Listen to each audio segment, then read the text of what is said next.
Your mic. Okay.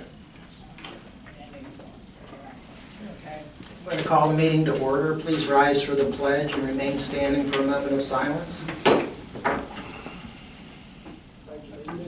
the flag of the United States of America, and to the republic for which it stands, one nation, under God, indivisible, with liberty and justice for all.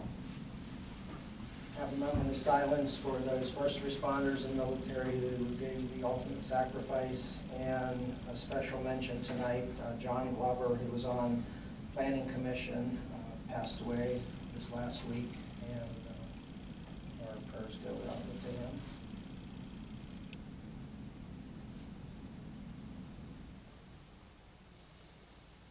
Thank you. We had an executive session after the last meeting to discuss our de-escalation policy, and that was done in chambers. We're going to open the floor up for public comment at this time. We have Rose Fire Company is not represented. New Freedom Heritage, Jim Hawley.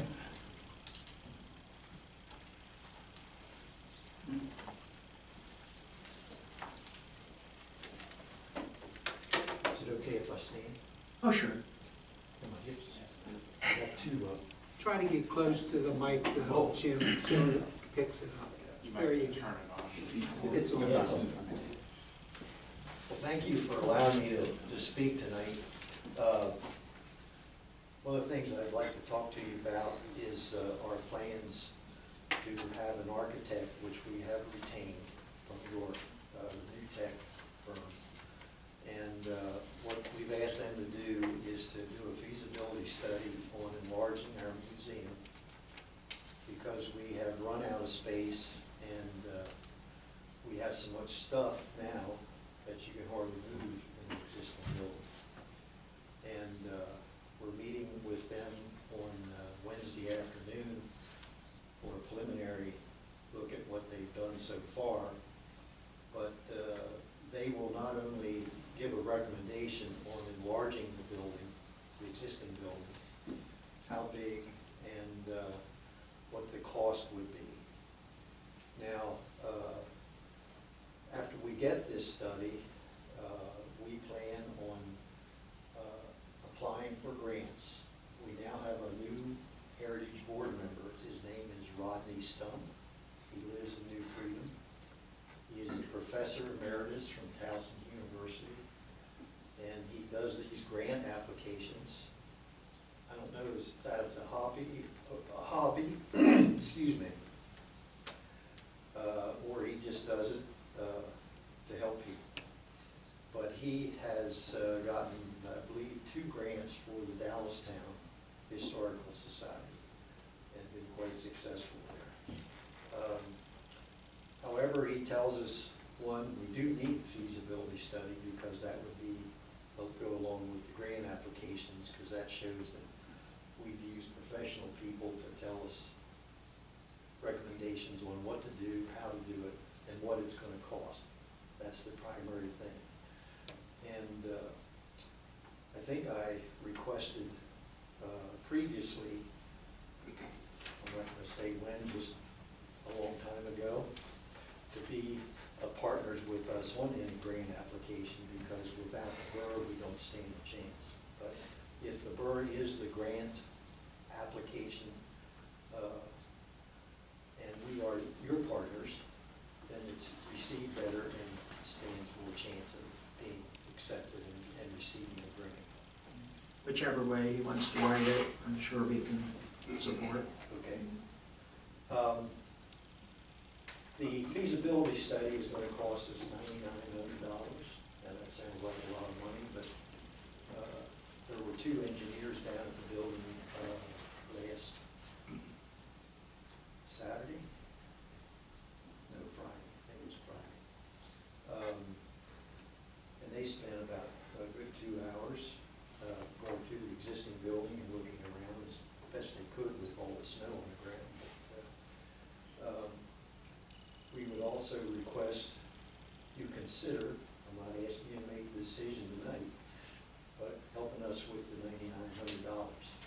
Now, Rodney tells us there aren't a lot of grants available for feasibility studies, but every now and then you do find one. So any grant that we get, obviously, we would use, and just ask for your consideration, and talk about it, and see if you would help us out with our feasibility study cost. Are you looking for a specific amount or? Yeah, just help. To give you an idea of what our museum experiences, in 2025, we received donation of 25 items, ranging from oil paintings, pictures,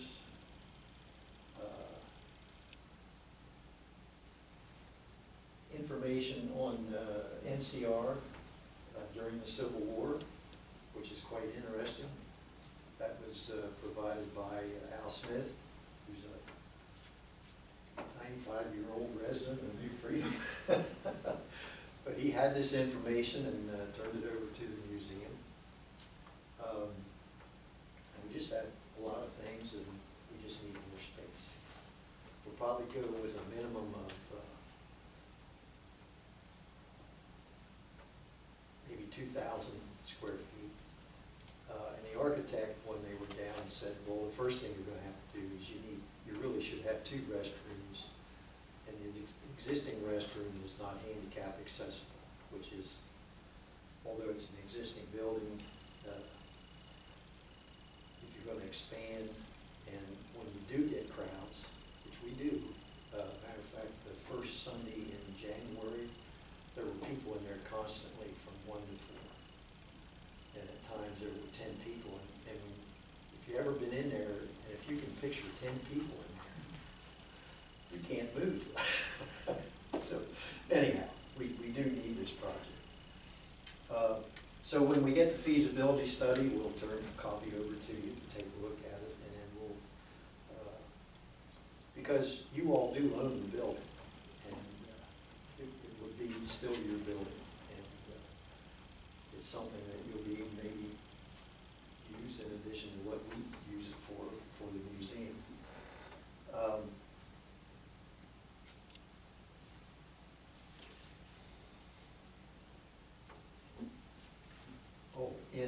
We are members of the New Freedom Heritage is a member of the Southwest York County Heritage Consortium.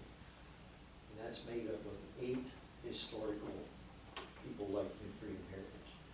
Hanover, Spring Grove, Manheim Township, Glen Rock, New Freedom, Cador's Township, and also the Miller Carriage Museum, which a lot of you may not have heard of, but it's, if you go out to Styx, like you're going to Hanover, come to the stop sign, turn right, head towards Spring Grove. There is a 1-room schoolhouse, brick schoolhouse on the left, and a farmhouse, a barn. The barn is the Carriage Museum, and the Millers used to live there. They both passed away. But their son, who lives farm on the right, still owns the property and is maintaining the Carriage Museum. It's quite something to see. They have a covered wagon made in Lancaster County, which was involved in the 100th year anniversary of the United States, and a lot of other good things. They are planning a celebration here in New Freedom along with the NCR Railroad, and they've asked us to go along with it. So it would be like a small fest, and it'll be the last weekend in June, which would be the 27th and 28th, and it would be from 10 to 4 during those days. At least that's their plans for now. And the only other thing I have a request for you to consider is we've had requests from different arts and crafts people that come to the fest and sell their wares. If they could set up when we had the museum open on Green. Now, our museum is open from 1 to 4, the first and third Sundays of the month. And they would like to open up, say, from 12 till 4 or 5. But they would only do this when there's nice weather, which means spring, summer, and fall, and maybe not early spring, but late spring, summer, and early fall. So it probably wouldn't be every other weekend, but and we said we would check with the borough if they have any problems with us doing that. Again, I don't need your decision tonight. It would probably be appropriate for them to go through Rachel, director, set up. Oh, the rec director. Okay. Okay. You want us to? But I mean, I'm sure she would support Okay. setting up, yeah. Very good. I just had a quick question. Are you seeking a letter from NCR and just as far as support goes? Because that might help. We didn't think about that. Yeah. You're right. You're right. I mean, you might not want to partner because they seek their own grants, but Yeah, yeah. but at least a letter of A letter support. from- yeah.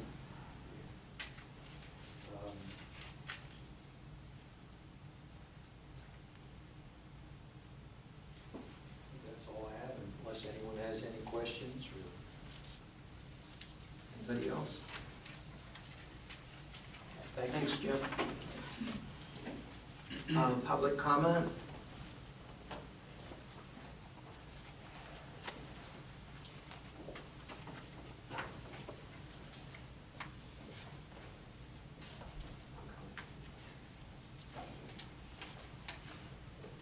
I'm John.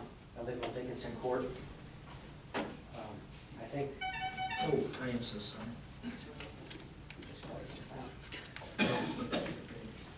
I think the majority of you ran on the notion that this is a quaint little cute town. And last month, I watched you debate tearing down the history of this quaint little town. You want to seize Lamont's and tear it down. You want to take grants to tear it down. I'm suggesting, hoping that you seek grants to preserve some of the history that's in this quaint little town that you ran. I really appreciate your comments, John. Just, sorry. I just want you to be, I think we've talked about this before, but I mean, to restore Lamont's is in the, like, the $1 million range, like 600 to 700, just for the roof and the destroyed second floor. There's not, I mean, it's truly unfortunate, but between leaving the roof open and all the water coming down through and the whole 9 yards, see the belly of the building hanging out over the creek and almost ready to fall in now. So I mean, it would be a very massive undertaking to try to preserve what's left. In Hell, Horn Farm was burned down to 4 walls, nothing but 4 walls standing. 4 walls, and they're rebuilt, and that's a nonprofit.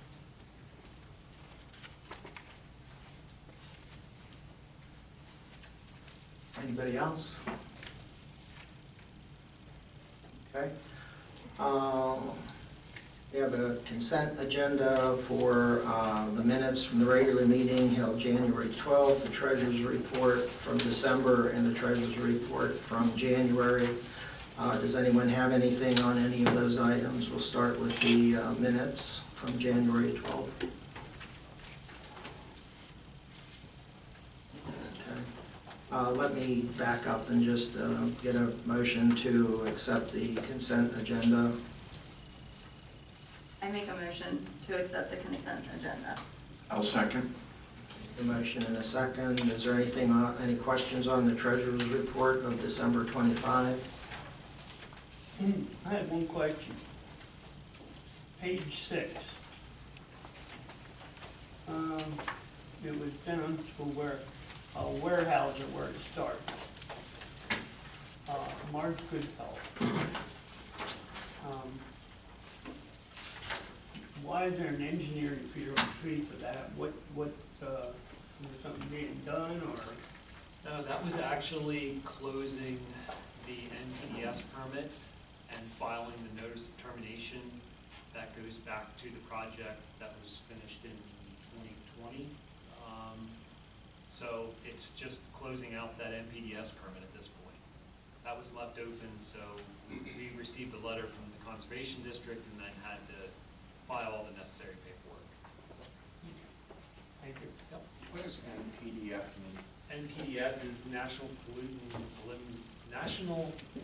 Pollutant Discharge Elimination System. Did I get it right? Got it. It's what monitors the sewage treatment plant.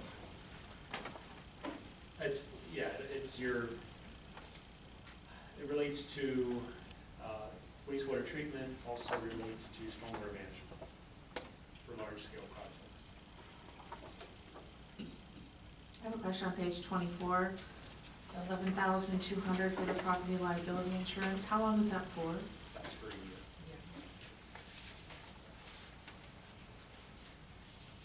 Sorry, just a page.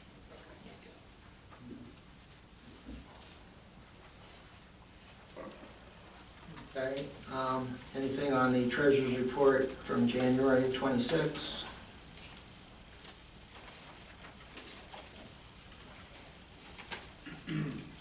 Hearing none, I would take a vote for the consent agenda. All those in favor, please say aye. Aye. Opposed? My vote is aye.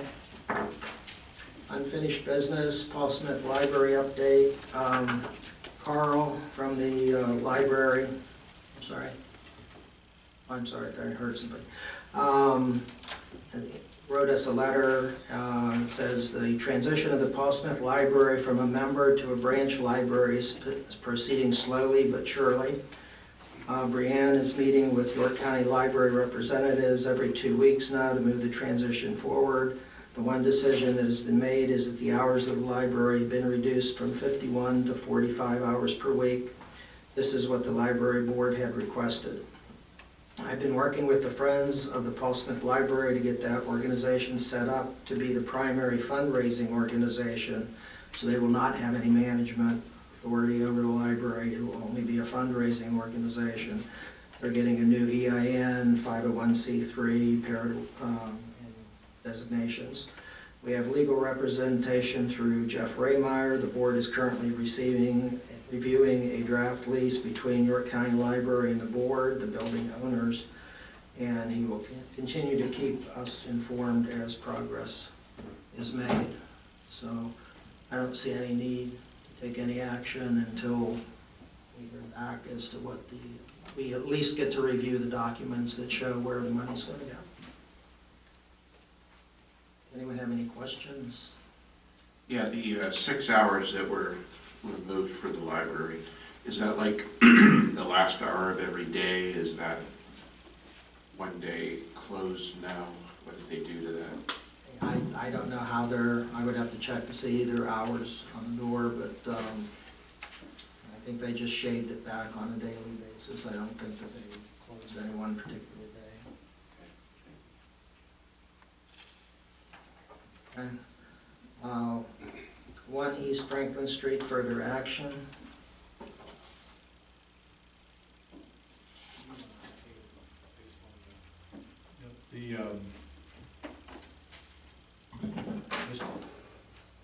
Thank you. Mr. Rickman came to my office unannounced and provided me with what he says is an option to purchase the property. The person who's purchasing, or the entity, is called the Elaine Will Trust, and the trustee is Margaret Schudel, S-C-H-U-D-E-L. We tried to locate Ms. Schudel, were unable to get any contact information, telephone numbers that we had in the search systems that we used were not working. We looked to see if the Elaine Will Trust or anything similar to that name was registered as a business or as an entity of any sort in Pennsylvania and in Maryland, and again, we came up empty. I think Manager Schaefer also attempted to try to find out information about this entity and this trustee, and he was likewise unsuccessful. I have not reached out to Mr. Ruffin to try to get contact information because I did not want to get ahead of the board, the council, on what you want to do, if anything. The terms of the option agreement are these. The option was dated January 10 of this year. They paid $1,000 for the option. The purchase price, if the option is exercised, is $495,000. And the deadline by which it must be exercised is July 9 of this year. So that's what we can tell you by way of an update with respect to that particular property. We have no clue what they do, what their purpose of the foundation or trust is. No, I don't have any idea who it is or anything about it. I don't know if it's if they had some connection to Mr. Ruffin, family or otherwise. I don't know anything. I don't know why someone would, with the appraisal that we got, showing a negative valuation and with the difficulty with the with the construction cost and everything, it's hard for me to imagine that a nonprofit or some sort of trust would do anything with it unless they would get grants. And typically, in order to get a grant, it has to be an entity, it has to exist, it has to have some sort of record there, and we've been unable to find anything, although we looked very hard to do A that. lot of speculations, maybe somebody just wants to protect historic property. So anyway, that's what I can tell you. That we know. We don't know anything about the person who obtained the option or the entity that obtained the option. Are they generally required to register a trust that you would normally be able to find it? Not necessarily. Okay. Not necessarily, but they would have to be some sort of entity if they were applying for grants or something. So I thought, well, if this was something that would apply for a grant, why, then they could, they might be registered. We might be able to find out who they are. Maybe they are, an entity that is interested in renovating buildings to preserve them. And, a trust could be, set up by a wealthy person. The Hahn Home is an example of that in York. A wealthy person set that up and, had people, older women live there for decades.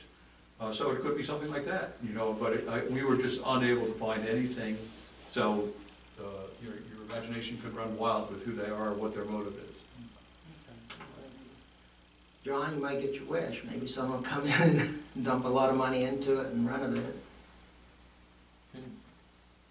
Do you want Andy or me to contact Mr. Ruffin and ask about? That was going to be my exact question. Can we, I don't know if we want a vote or whatever, but... You don't need to vote, you just need to tell us what you want us to do. Yeah. We can do it. Try to find out anything, if they have any kind of plan, if they're actually legitimate, if they have any intentions, and then report back next month. One of the reasons I wanted to try to find them is because if they were interested in doing something, maybe we could partner with them. The borough has an interest, and if there was a way that we could collaborate, through grant applications or something like that, that would be something worth exploring. But if they had that in mind, wouldn't they have already contacted us about that? They could, but if we make the first step, I don't think there's anything wrong with at least taking the step of asking, since he contacted you, just say you haven't been able to find anything and see if it goes anywhere from there, but my inclination is just to let whatever's gonna happen play out. But, I mean, it could also be, now he has till July 9th. Could be a delaying tactic as well. That's an awful lot of money to pay if you're just gonna tear it down, so he probably does have something in mind, I would think. Could be. It's not our position to enter in and disrupt a private sale. We have no business doing that. I agree with you. That's what I'm saying. I don't think we really But need it's- it. It's not a sale right now, it's just an. No, I don't know what it is, but that's a private entity, it's none of Yeah. our business at this point. But he did contact us, so I think that it would at least, you know, a phone call would be appropriate, but I wouldn't spend any more effort than that on I wouldn't want to upset him. Let this play out, how it's going to play out, if you choose to do something after that, but we have no business stepping in at this point. That's my position. You said it's July of this year? it. July 9th, yeah. Anything else? Is there I mean, I've heard both sides, so I don't feel comfortable really contacting Mr. Ruffin if there's objections or whatever. If the council as a whole has a sense of what you want me to do, I can. I will make a motion that we take one small baby step and call him back because he's already contacted you. That's really just closing the loop. So I would call him and just say, we've found nothing on it. You gave us this information. Do you have any, do you have anything further? Second that. Any discussion? Is there concern if we don't move on the current code violations for more time? I think we should continue to move on the current code violations because there's no sense in waiting 6 months or 5 months before we take any action. It would just be nice to know if this is just, I mean, a lot of times we find out that things aren't as they seem. So making the one more phone call, I have no, that's what the motion is. Hypothetically, if somebody does exercise that right to, or option to purchase, what happens with current litigation? There is no current litigation. Yeah, there's been no action. I thought for, okay, I might be thinking. What if we go down the code route? Oh, it's still building in violation of code. I mean, the code violation would go with the purchase. So if we continue the code violation, whoever, if somebody comes along and purchases it, it would still be in violation of those codes. So I think we're okay doing that. I agree with Erica on this, as long as the motion doesn't, intrude on anything. All we're doing is replying, basically. I'm sorry? Your motion is just simply to reply to his outreach. Yeah, I would just Otherwise, I reply agree with and Erica. say you gave us this information, we've been unable to do anything with it. End of story. Just so he knows we're not. Let's do, yeah. But yeah, as far as what Erica said, yes, I agree 100%. We don't get involved in the middle of a private sale. But we do continue with the code violations. Anything else? If someone else would purchase the property, would that give us the opportunity, which we don't have now, to enter the building? Oh, we have the opportunity to enter the building. I can get a warrant. I thought that was one of our problems, that we hadn't been able to get into the building. Am I right, Andrew, for zoning? Because we attempted that at one point when we thought he replaced the roof, and zoning hearing board said, no, he just repaired it. Well, it was like a third of the roof that was, we tried to get in then and we couldn't. Yeah, that was the building permit appeals board that made that determination. Is there electricity and water and sewer that's being taken care of at the building?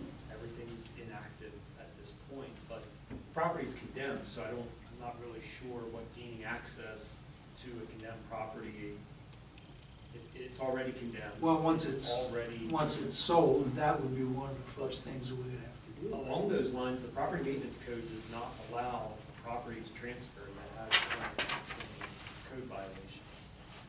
Oh, it's true. Unless there's a Yeah. separate agreement at the time of sale. So, It's important. Okay, Danny? thanks for that information. Yeah, if Mr. Riffin approached our solicitor about this, wouldn't it be natural to think that this trust will come along and do that too? I mean, There's no way to tell that. It's like if you and I go to, if I go to buy your house, there's no requirement that anybody come to the borough and do anything other than get the water and utilities switched over. It appears from the comments that Mr. Riffin made in the letter that accompanied the option, that he was providing me with an option because he thought the borough was interested in acquiring the property and he was trying to engage in a bidding war. Yeah, that's not gonna happen. So I can do two things, three things. First, I can ask him if he has any information that he would like to share about who the potential purchaser is. The second thing that I can do is I can tell him that the borough is not interested at this time in acquiring the property. And the third thing I can do is tell him what Andy said, which is that he's not going to be able to transfer the property with code violations. You'll have to fix the code violations before it can be transferred unless you have a separate agreement, which may mean that the purchaser would have to open some dialogue with the borough. So that would be, I mean, I don't know if he's aware of the restriction of the property maintenance code. And it would be fair, I think, to let him know that that would be an issue that would need to be, discussed as part of this transaction. I hate to ask one more question, but are the code violations recorded somewhere where a potential purchaser would actually be able to realize there were code violations? I mean, I know the property is posted still, right? well, it could transfer as is. Yeah. The title search wouldn't necessarily Well, that's true, grab too. any kind of condemn notice. We don't have anything recorded. But the building still is posted. Well, there would typically be a seller's disclosure statement Yeah, that's for the right. property where that would have to be disclosed by the seller, by Mr. Rippon, that, that the property is condemned and has code violations. Whether that actually happens, is up to Mr. Rippon. We don't control that. So, do you want me to do those three things? Or any just one or two or Well, none of those they three? all involve a phone call, right? Right. That's No, the that was start, the that's goal. the starting point. So, does anyone have any other comments? And I'll take a vote then. All in favor of the motion to allow the solicitor to contact Mr. Rippon for clarification, say aye. Aye. Opposed? No, My vote is aye, and I need a show of hands, because I have no idea. I was a no. No. Okay. Motion did not carry. So, All right, so I Do not- won't reach out to him at all. I will Yeah. simply report back if I hear anything, as I did tonight. okay, sounds good. Okay, consider approval of a resolution authorizing participation in certain activities and events for the Rose Fire Company. This is the same resolution we had last time. We don't have, we still haven't heard anything about Jacobus, right?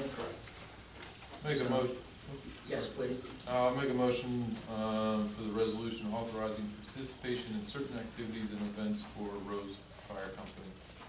Motion, One second. and a second. Any other discussion? All in favor? Aye. Opposed? My vote is aye. Consider approval of the volunteer service credit roster for 2025. Make a motion for the volunteer service credit hours for January 1st, 2025 to December 31st, 2025. Second. Motion and second, is there any discussion? Question, Sir? my wife's name is on here. I think I'll just stay out of it. Oh, yeah, you can recuse yourself, yeah. Okay. That's fine. All in favor? Aye. Opposed? My vote is aye. Note that Denny abstained. Consider approval of a resolution adopting the updated emergency operations plan dated November 21st, 2025.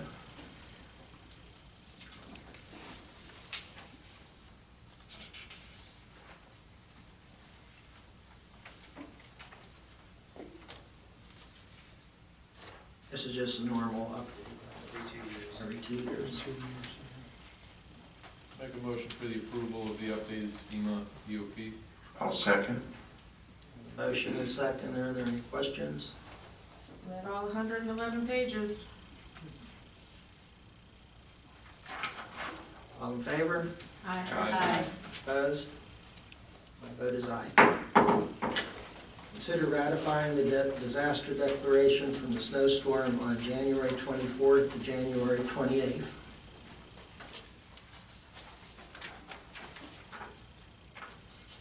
Make a motion for the approval of the disaster declaration. Second? Any questions or comments? All in favor? Aye. Aye. Opposed? My vote is aye.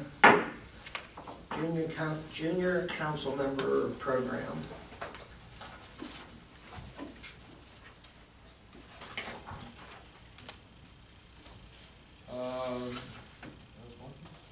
I actually requested this. I had several people approach me actually at our volleyball one night asking about opportunities for their older kids. I then, in one of my training webinars, this came up, and I believe it was a program when I was in high school. It teaches a lot of life things that I think would be important. I don't know if we would get any interest, but I thought it was a good thing to bring forward and maybe give the opportunity to the kids in the Yeah. I would make a motion that we institute a junior council member program. I'll second. I think this is a great idea. Just last week, my son shadowed Kristen Phillips Hill at the state capitol. Had a phenomenal time. Kristen read a whole, I don't want to say spiel, but just a brief bio on him in front of the entire group. He came home incredibly happy, thrilled with the entire experience.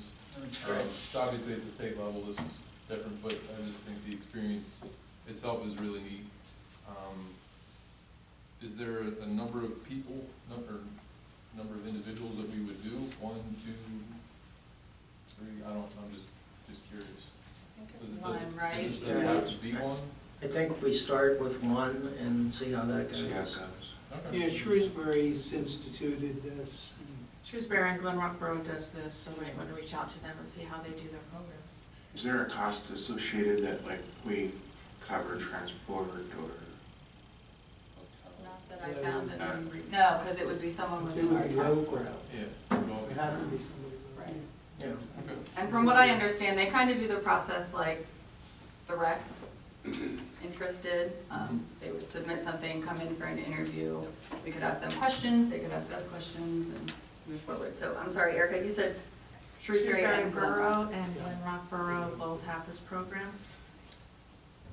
Yeah, and at one point, I'm sure there was a resolution completed by Borough Council, but the one in your packet tonight is just an example from PSAB. So I think what we can do, since we have the motion, is put that on the agenda for next month and just to update. Even if there is an existing one, this one would update that verbiage and that language so everybody's on the same page. Jenny, do you want to be in charge of All right. spearheading the program? Yep, sure.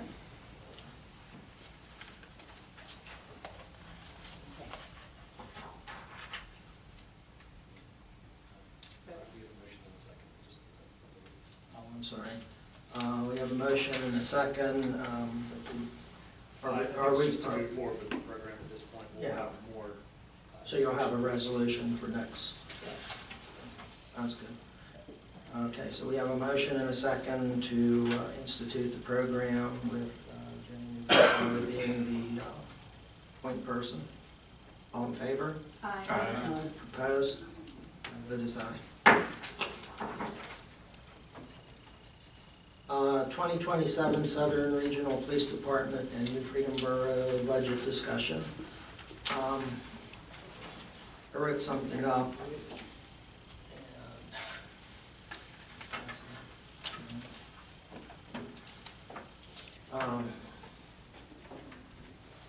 You have a copy of what I'm going to say, and then you have a chart that I put together. So the purpose of this agenda item is to discuss the SRPD budget and its impact on the New Freedom Borough General Fund. It was triggered by Shrewsbury Borough's recognition that SRPD budget increases are negatively impacting their general fund and other services.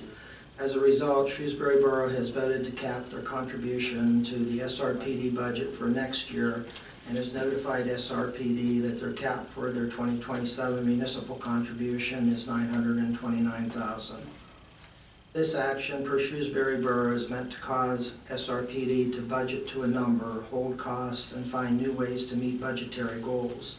It is not, by any means, meant to imply that they are not happy with SRPD services, and it does not signal a pullback. It only signals a desire to hold costs. That Shrewsbury Borough is requesting through their manager that New Freedom and Stewartstown also cap their contribution in hopes that SRPD will budget to the cap for 2027.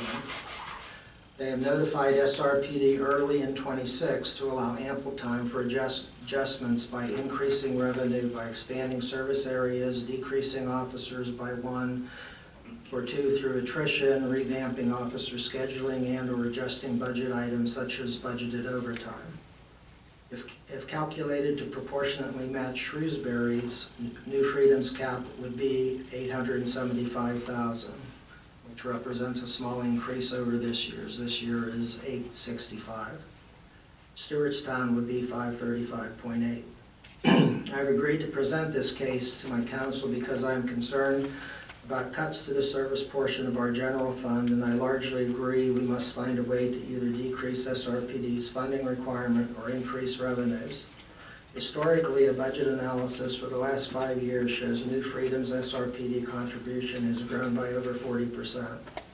This is an average of 9.5% per year. Of note is that the 2026 increase was held to 9.4% by refunding excess reserves to municipalities. The actual increase for 25-26 was over 13%. Continued SRPD budget increases are not sustainable without increasing revenue, decreasing officers, revamping officer scheduling, or the dreaded tax increase. Neither Shrewsbury nor New Freedom are suggesting drastic changes to SRPD. Shrewsbury Borough and hopefully New Freedom Borough are requesting SRPD to budget to the cap and make efforts to expand services. It's imperative to not grow public safety beyond its current 46% of general fund. To do so would cut into required public service and infrastructure. As per our 2026 budget meeting and as directed by the chair of the Personnel Committee, the Borough Manager is reviewing office and public works staffing. Staffing will be optimized to ensure effective management and sufficient staffing for safe water treatment and planned and emergency maintenance. The hope here would be that any savings born of this exercise will be used to replenish the general fund for road repairs, stormwater management, etc. At this time, I make a motion to cap New Freedom Borough's municipal contribution to SRPD for budget year 2027 at $875,000 plus or minus any adjustments for PPE use. I would require a second if people would like to discuss. I'll second that. A motion and a second. It's open for discussion. Take into account for the contract increase on the collective bargaining agreement. Absolutely, yeah. And the insurance. Yeah, it's, something that's interesting is that our county has not changed our property valuation since 2004. Things keep going up, but they haven't changed that. That means that people like Burkentine and, I lost his name, Kirshner, Paul, right? Oh, Phil.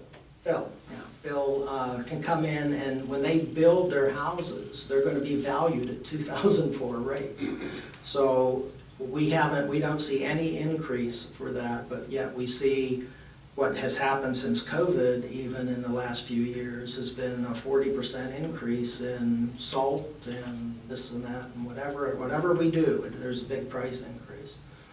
And I realize that we don't wanna increase taxes, but I think there are several people, some of them even on this council, that would say, I think we keep moving forward, and I think that we have to have a tax increase. Because we're not getting it from the county. There's no tax increase to make do with the increase to property values, the increase to insurance, as you've seen. I mean, our health insurance on SRPD is what, 18% this year? Went up. So, How often does the county generally reassess? as soon as hell freezes over, Oh, okay. yeah, I mean, they won't. They've actually made the statement publicly that it's a death sentence if they reassess. For what, for reelection? For reelection, yeah. So that leaves municipalities in the position where we either have to increase taxes or find another way. Well, I saw this on the agenda, I asked you earlier this week what you were going to say, and at that time I told you that it would be, I felt inappropriate to come in here and make a motion to carve in a price right now with the accounting issue that is going, the transition, having the officer, there's a lot of things going on within the Oh, department right now. that are Definitely different. so. I'm not opposed to saying we're gonna spend this amount, but to tonight sit here and lock in a price, this is gonna be the amount. Oh, you don't have to do it tonight. I mean, you could table just it. made you a could move it on. motion. I made a motion to Forward. institute the discussion.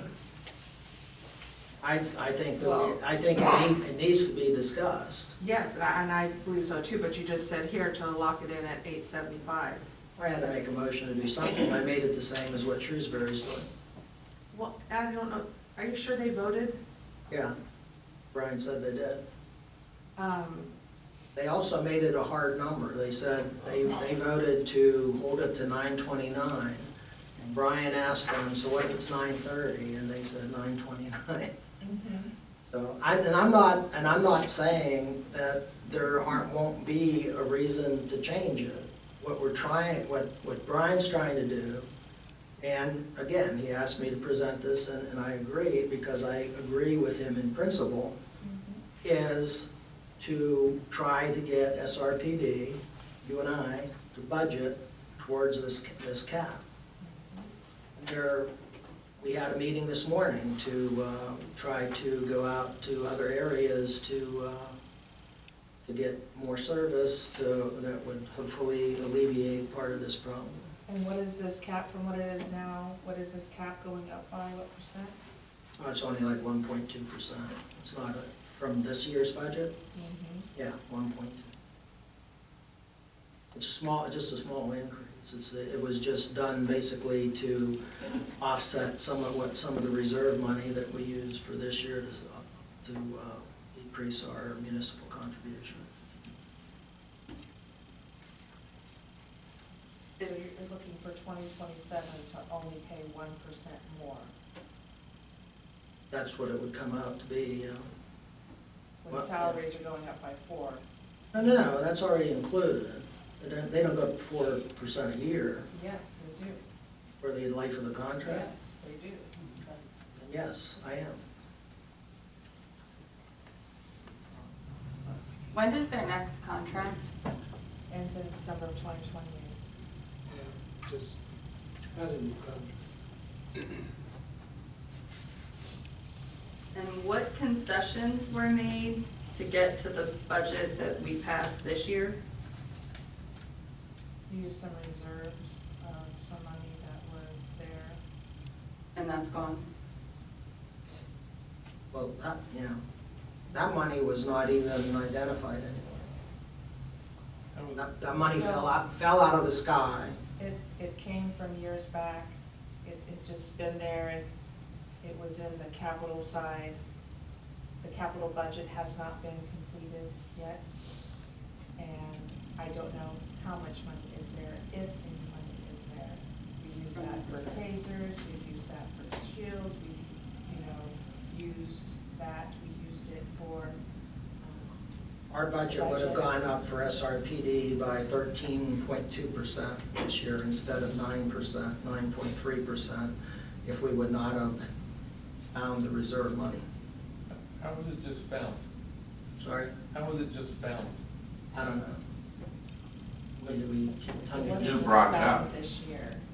It was there, it was when, Gail had come on and through the transition there of Gail coming on, it has been there. She left it there for a long time, trying to figure out where it came from. It wasn't quite figured out where it came. It's been talked about in open meetings in the police commissions.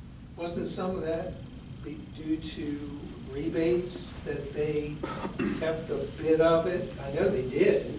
They kept a bit of It doesn't rebate matter. and The gave point it is to that we the- used the reserve money to refund back to the municipalities to keep the budget at a reasonable level, single digit. They So used it- essentially, our budget would have been more than the cap that's proposed. That's correct. It'd be 895, 898.6. Now, you had mentioned a figure of 40% increase from when to when?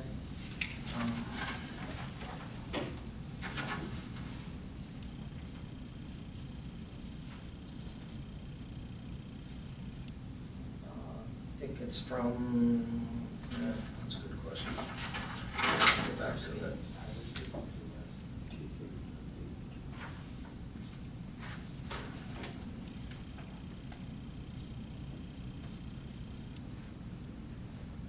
Well, and you have a chart already here Right, that yeah, goes there's- out to 2035. Well, We certainly can't afford to keep going up and up and up every year. This year, 2025, what do we have, 789,000? And we're looking at 2035, This year, 127,000. We can't keep doing this that. year, we're at 864,000. Yeah, we can't keep doing that. I mean, I agree with what you're saying. We can't, in due diligence, keep going up those percentages.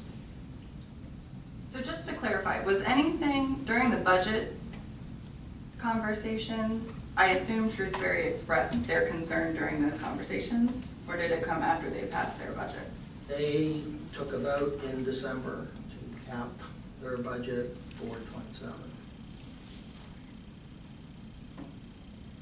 And some of the problem's always been, we don't get a police budget. It's supposed to be given to us, what, September?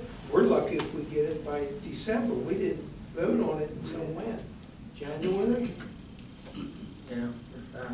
You know, we've got to plan ahead too, and this is helping us to plan for the future.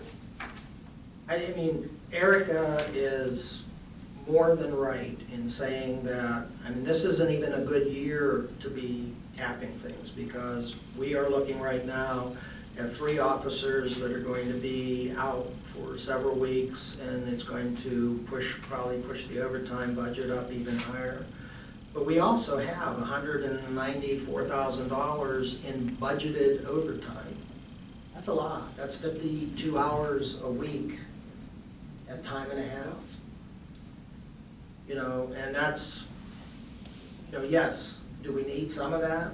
Absolutely. They have to go to court, they have to stay over their shift to do things, but that can all be managed as well. I think what this cap does is it says to SRPD, it says to chief, you know, you need to manage your overtime budget a little tighter. You need to look at things that we can cut back on, not safety issues, not losing officers. Any officer that would leave would be by attrition. We're not saying, you know, we're not saying to lose anybody. So, but this is doable. But you have to work on it now. You can't wait until October or November of this year and say, okay, now we have to do a budget, and say, okay, how are we going to get things done? If you don't start now, you won't ever get to where you can pull this number back.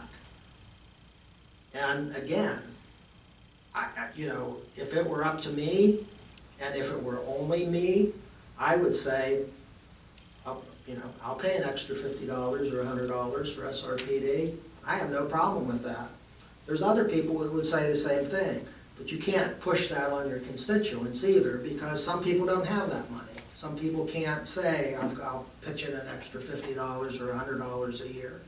Well, my concern too is that other things are going to be, costs are going to be rising, and other things are going to be needed, the waste management area, things like that. So Well, this is just one absolutely. step. And Anybody get their gas bill this month? Yeah. If we move forward with a cap, that essentially puts the burden on you two when you're doing the budgeting for the commission, correct? Well, I think the idea is to go back to SRPD, and I think what Shrewsbury Borough wants done is for them to come up with a committee.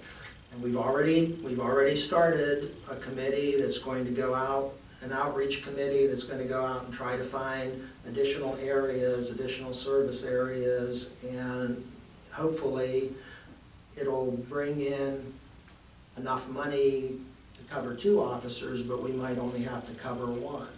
There's also things that we could do in this, I know people hate to talk about the SNEAL study. People hate to talk about the officer studies that are available online that you can look at. And there are times when we can maybe have an officer who retires and we don't replace them. And by that, we can pull down the budget by a significant amount. So there's things that can be done, there's things that need to be looked at, but nobody has an incentive to do that right now. Because pretty much... One thing that you might want to consider is that some of the increases that police departments face is systemic. It's based on the collective bargaining agreement for the police. Yeah. So as you are discussing this and doing this work, one of the things that I think might be helpful is for you to get the pay of each of the police officers and see how it's changed over time. I think you will find, if my experience is any indication, that there are substantial increases. They get an increase as a percentage, but then they also get increase because of longevity. There are other aspects to it. Okay, so why do I raise that? Because, you know, it's a collective bargaining agreement. The reason I raise it is because the police typically, if they don't get what they want, they go to arbitration. The reason is because police and firefighters who are paid cannot strike. So because they cannot strike, they had to come up with, the legislature had to come up with another mechanism to resolve these disputes. Well, what has happened is that the arbitrators have been very favorable to police officers. And I think if you look at the pay increases over time, say over the past, say 4 years or something, you'll see how favorable those increases have been and how much actually is being paid over what was paid before. And you can compare it to, for example, to pay increases that you get at work or that your constituents get. Now, if you put a cap on, like you're talking, that, and especially when you give notice like this, and you say, look, we're only going to be contributing this much to police services, you're gonna have to find a way. That's also going to be a message that the arbitrator gets when he makes an award. And he's going to know when he makes an award that there's no more money to be had. That may help control the increases, it will also send a message to everyone, including the police officers now as they gear up for the end of their collective bargaining agreement in 2028. They'll negotiate that in 2028. So if you have your first cap at 27, you have another cap at 28, and you're forcing them to meet these caps, it sends a message that, you know, the dynamic is changing for the collective bargaining agreement because the funders are not going to provide the amount of money. And so there's going to have to be layoffs, reductions in force, there are going to have to be reductions in services, there are going to have to be some changes, reduction in overtime, whatever. It may be that the balance, you know, I think it's like a 2/3 free time, 1/3 call time that they want in a municipality. And you may see that shift so that the staffing is, you know, maybe 50-50 or more percentage call time. So those are all things that can be changed and used to modify costs. And I've negotiated collective bargaining agreements in my day, so I know how this goes, and that's why I wanted to say something to you. I'm not trying to advocate for anything. I'm just making you aware that this is an aspect that you should study to see how your discussions about caps and so forth can fit in with the collective bargaining agreement, so you can see whether in fact there are large increases in police pay, whether there is an option there, or there are ways to reduce some of those costs at that level. And then that allows you to inform the police department and the negotiators in 2028. They'll start in April or March, they'll get an initial draft in June, and then they'll have to have discussions or arbitration by October. So, you know, you have those deadlines in 2028 that they'll be meeting. But I think all of that is an important component in how you approach this, so that you can be as sophisticated as possible, where you can look at things in specific areas that you would find acceptable to cut if you put a cap on. Well, that's why I also mentioned the fact that we have a couple $100,000 in overtime. It's budgeted overtime. Right, and that's often unavoidable because of the nature of their business. So I don't really fault that, but what I am concerned about are pay increases, not the 2% increase and so forth, but the actual pay increase that the police officers actually receive over time. Well, when we went into the negotiations, our officers had fallen to the bottom. Out of all the regional police departments, ours were at the bottom. Okay, so that's a factor then. So to bring them back up, it was a 4% per year over the life of the contract. Okay. So I don't know how you can do 1% when you know a 4% salary increase is coming. At the minimum, you know, you'd have to do more. And just having a number thrown at me tonight, I'm not ready to hop on that number right there without having to look at other things. And I'm not saying that there shouldn't be a cap, I'm not saying that we shouldn't give a number. I'm open for that, but just jump tonight and say it's gonna be that number, I'm not ready for that. Why don't we have a financial? The agreement is really important. Sorry? Why don't we have a financial this month for SRPD? Well, we do. Where is it? I don't have it in my packet. As a council, you've asked our borough to tighten costs, cut back, push things down the road. Why is it that we can't do that to the police department? There are 2 cars outside with snow on them, haven't moved. They purchased them. We do have that conversation regularly in meetings and in committees, we absolutely do. But then there's no reason to say to them, you have to look at cutting some costs. Which, if they can cut their costs, they would still cover the salary increases. They'll have to cut costs other places. I think something to consider too, having been in their shoes, losing an officer on the street reduces response time.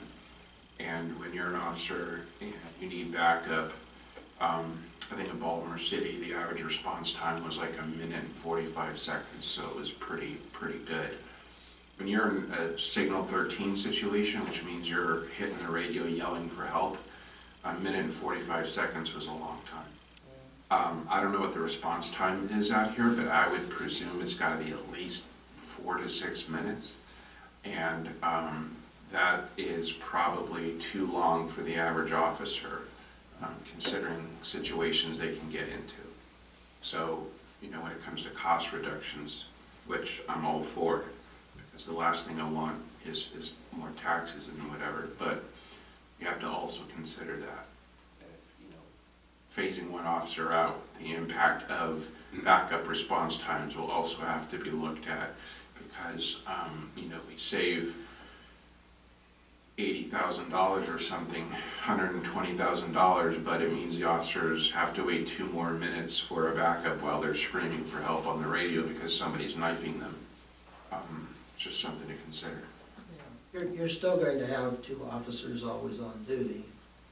You're just going to shed an officer that, I mean, and there's no, I mean, again, what I think that Shrewsbury's looking for, and what I think we should be looking for, is for SRPD to have a committee that sits down, looks at staffing, looks at scheduling, looks at what can be changed in order to get the cost down.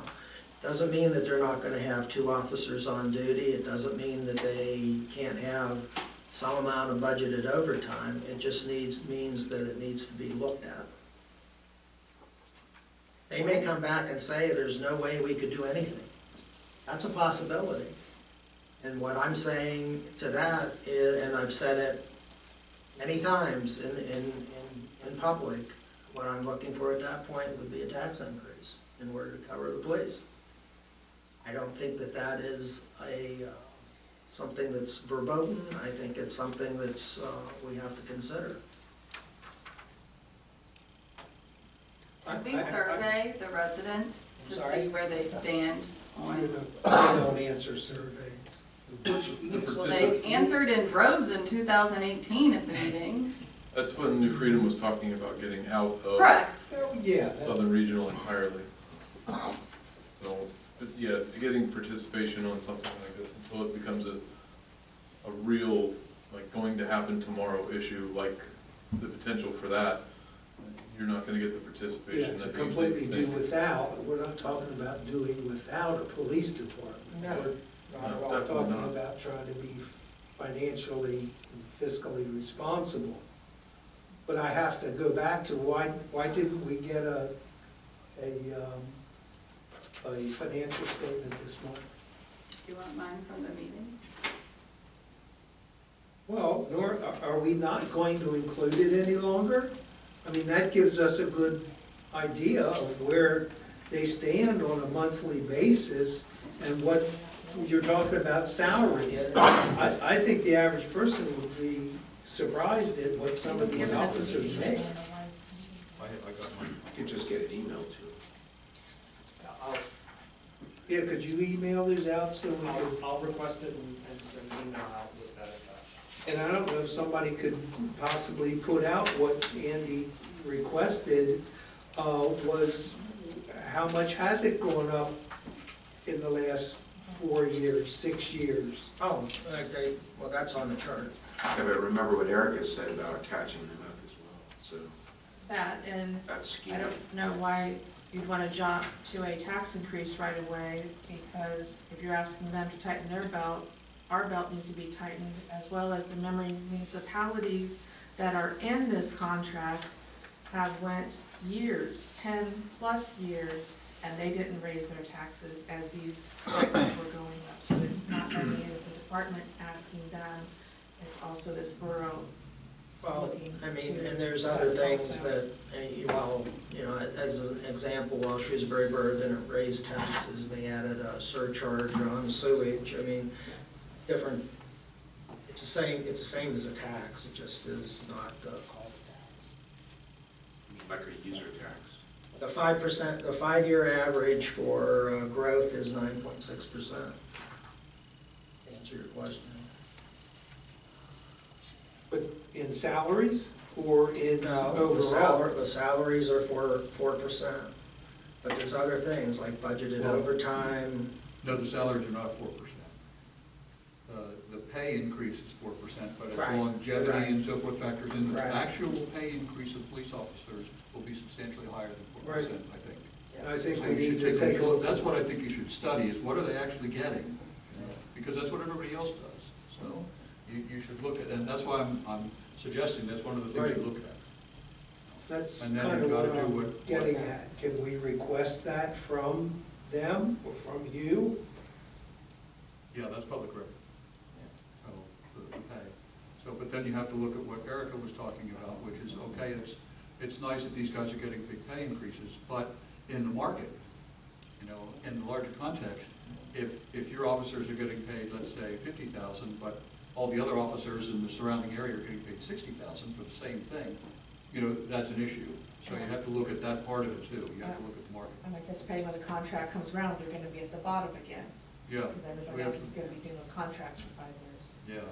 They'll talk to each other too. Hey, look at my department, you know, I mean, blah, blah, blah. We've got new cars, we've got this and that, whatever. Well, you know, just as, you know, by the way, I mean, when we were talking earlier today, and the chief was talking about the fact that another, can't remember if it was York or York Regional, but anyway, one of the other police departments wanted us to merge with them, and he said, but they don't pay their officers anything. So we can't be at the bottom because somebody else is getting paid less that he talked about today. So I don't know if that's because of this pay I have the increase. papers showing it. I have the papers during negotiations showing we were at the bottom. Okay.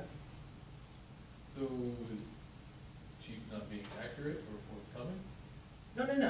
No, he was just talking about if we merged with another department, that that the guys didn't want to do that because they don't pay enough at this other department. But ultimately, whose decision is that? It's the silliness he was emphasizing, as well as the Right. reduction in service that you receive, not necessarily the wage. Okay. So they come to the commission with their budget, and then the commission approves it, it comes to us. But like,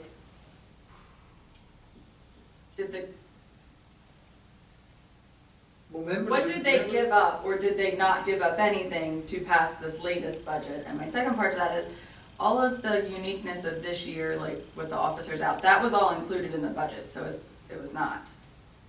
But we knew about it, right? Not that you have the officers out, I don't think that was known ahead of time. Yeah, it pretty much was. Not, Yeah. I don't know that to the I extent think that that's it's why turning out to be. the actual. But we did, the replacement of the SRO was supposed to come in a lot earlier, we backed that up like 3 months, but then we had to back it back the other way, because now you're asking each officer to pick up 8 overtime hours a week. Well, how, you're burning out your officer, what are you doing Right. to the officer? It's And we hired the part-time officer that's in the budget, so. But then next year, we're doubling, like on the one resource officer, that should be down, correct? Part-time has not been hired, it's a. I've been hired, but we're expedited. Looking at And that was in the budget, I think, Yeah, the part-time. right. So we have, what, 14 full-time officers now? I know it was always, they tried to keep it at 14. There for a while, they did have a part-time. That And then included also, the a couple of part-time. the officers changed their insurance from single to family through situations, that bumped it up. I mean, is that something that's included in the contract? I mean, it is? So, I mean, I know a lot of places, they'll pay, It'll be. you contribute to your healthcare. Maybe they need to do some things like that to bring down some of the costs when we're renegotiating this. I know how much it costs for a family plan. It's not cheap. That would pay for 2 officers a year.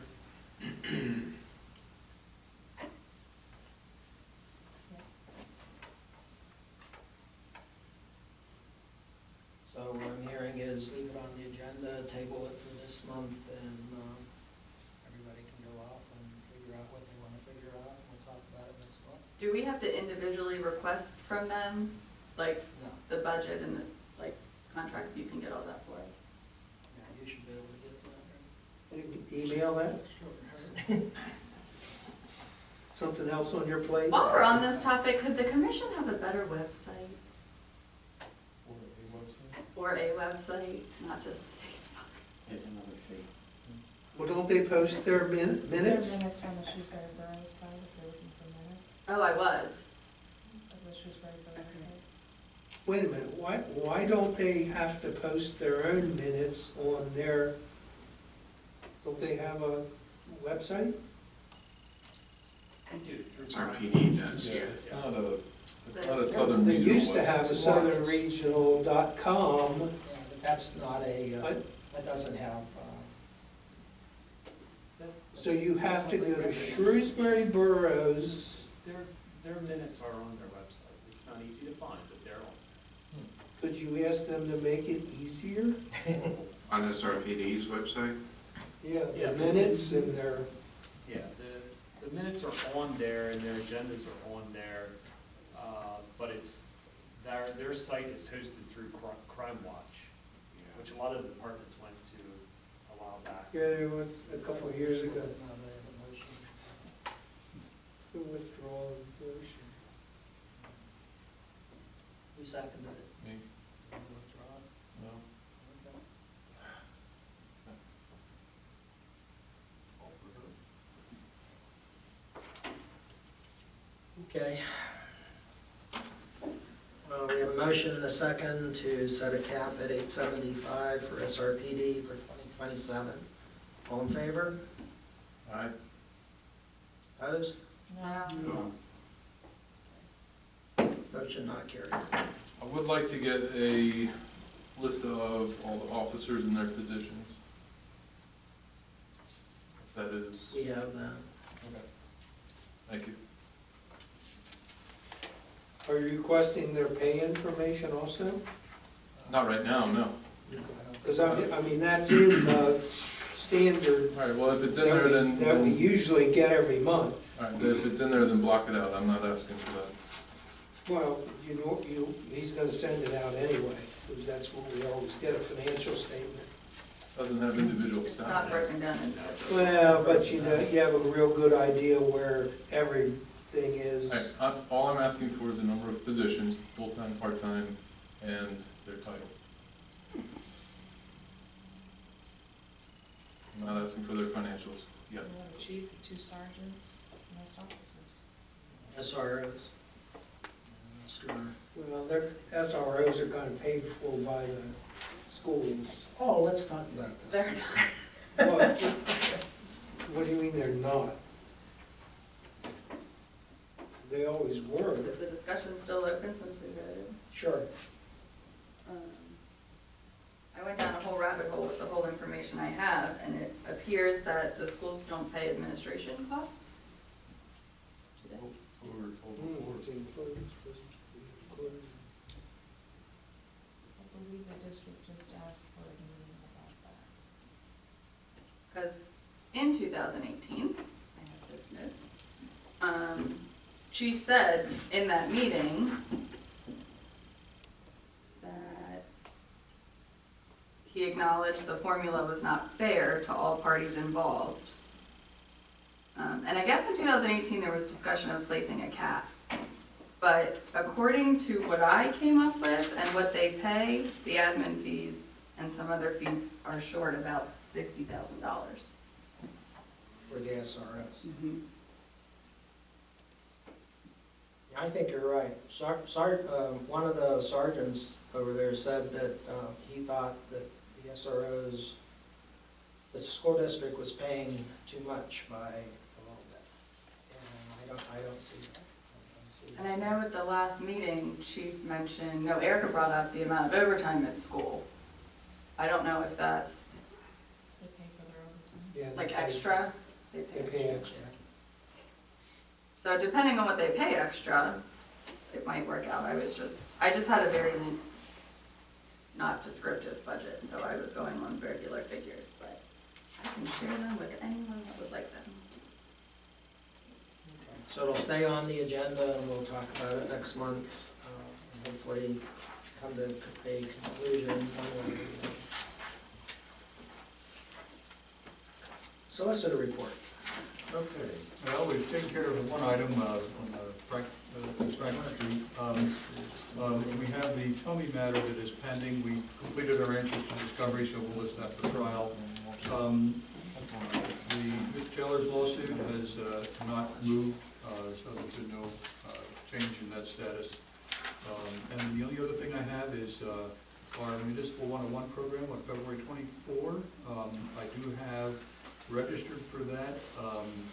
I have the mayor, the president of council, Andrew Bobby. I have Dennis, and I have Jenny registered. Is there anybody else that would like to come on February 24th? And we'll make sure that we get your name in. I thought I was on that. Okay. You can send it to me and then Walt send it, so I was collecting the list, but I think we have some duplicate here, so. Okay. So yeah, Yep. I'm on that. Okay, good. Would like to We be. got you. Thank you. Is there anybody else that we missed that we can put in? It's a nice dinner and some good educational information there for everybody, so you're welcome to attend. And it's also nice to meet with other elected officials like yourself and get to network with them and, talk with them a little bit. So it's a nice evening. It'll be at Heritage Hills, which is on the east end, just off of Route 83, so it should be fairly easy to get to from here if you're interested in coming. No cost for the program. And always good food. Doing a college visit with my son. Okay, I have to add Mike and anybody else. Manager's report. Everyone has the 2025 end-of-year financial report in their packet tonight. That breaks down the budget versus actual for each fund and provides an explanation on some overages or numbers that fell under budget.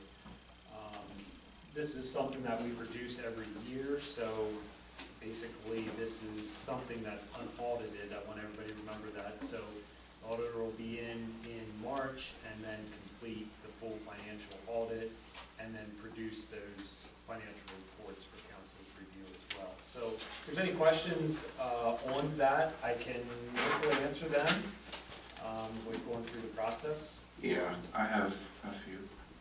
Go ahead. Sure. So, okay, let's go on page 3 first of all, or page 2 and 3. So, for the engineering fees, what is that, line 313? The difference was 38,000. That's an increase of 66% from what was budgeted.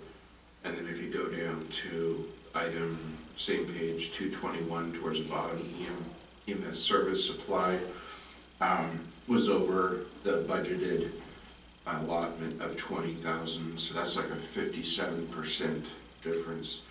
How are these items budgeted versus the difference that we end up having to pay off? Yeah.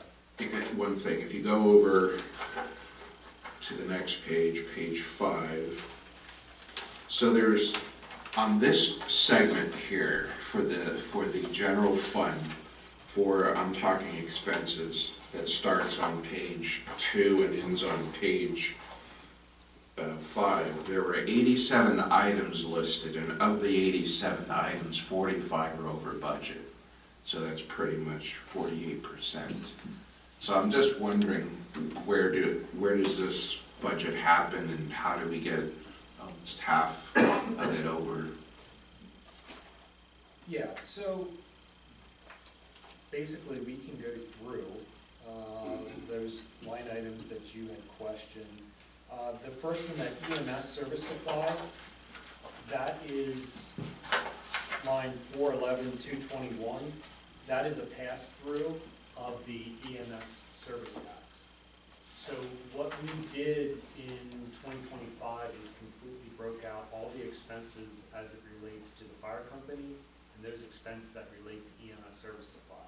We didn't know. We needed that buffer year to figure out what those numbers were gonna be. So that was a number on paper. That is not necessarily an exposure budget to New Freedom Borough. That is just a reduction of the real estate tax for EMS millage. That's a reduction that they get on their annual allocation. So if we bring in $100,000 of EMS service tax, we back out. In this case, we're going to back out $35,012 from that, and then send them the check for the difference. So it's a line item just to catch expenditures, and what it really relates to is the biggest cost driver in that account is fuel usage. The ambulance uses probably 3 to 4 times the amount the fire company does of fuel. So they're doing a lot of transports, a lot of runs. So that's the biggest consumption there. As far as engineering fees, line 408313, I did note there, dealing with 2, as I mentioned earlier, notice of terminations for NPDS permits. The first one is Kohler Point. They never completed their NPDS notice of termination closeout, and we are actively pursuing the developer to make stormwater corrections in that area because of failures that have occurred. So it's not necessarily a bad thing that they didn't close out that NOT. It gives us the ability to make sure that it's taken care of. It's actually a very, very good thing, considering it's Kohler Point. Yeah. If So- they fail to take care of it, does that fall to us? The basin in question is deeded to the HOA, but the NPDS permit was issued to the builder. So they have to be the ones to close it out. What incentive do they have to do that since we already paid back their, Well, this is their NPDS permit. This has nothing to do with any kind of security that the borough would have withheld. This is oh, okay. separate I think governing we had paid agencies them that, when that's when we started. There would be doing it. fines involved. yeah. Okay. So similar, as I mentioned earlier, there was a NOT that was not closed out for those Orange Goodfellow Park improvements that were completed in 2020. And that was in regard to some stormwater improvements that had to be modified and closed out.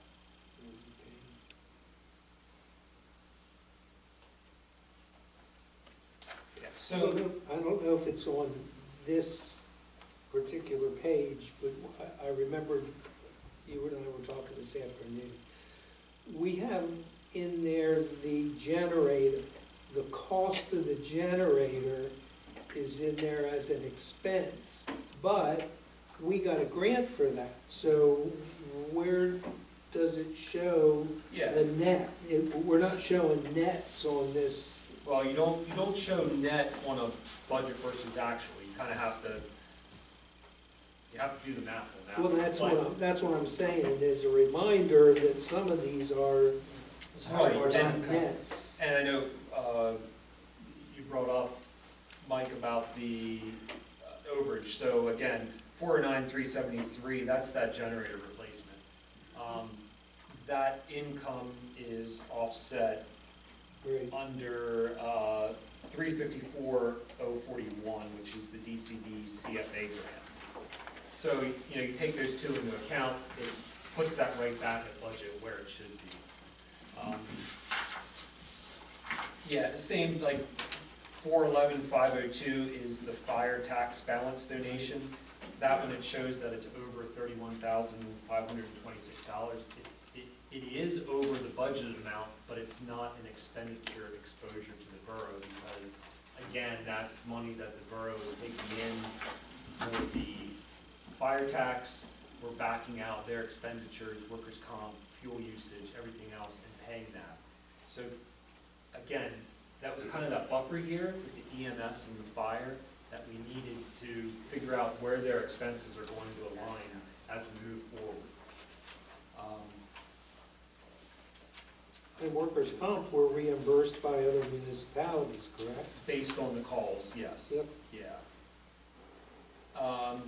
You mentioned about engineering, so 430, 313, engineer for streets and stormwater, we were way over on that, and that was because of Bailey Avenue, but those engineering fees are reimbursed to the borough for that project. So, Oh, okay, yeah, line 436, 374, that's Bailey Avenue and B Tree. yeah. So we had nothing in there, but we had to do those projects, number one, to utilize the ARPA funds to allocate those by the end of '24 for expenditure in '25. And the Bailey Avenue, we thought that that was a project that was dead in the water, and in December of '24, we received a Christmas present that we had that project. So the budget was already adopted, everything's already moving, and then they're saying we have 9 months to complete this project. We'll pay for it, but you have 9 months to do it. So there's a lot of that, unfortunately, that goes into some of these items.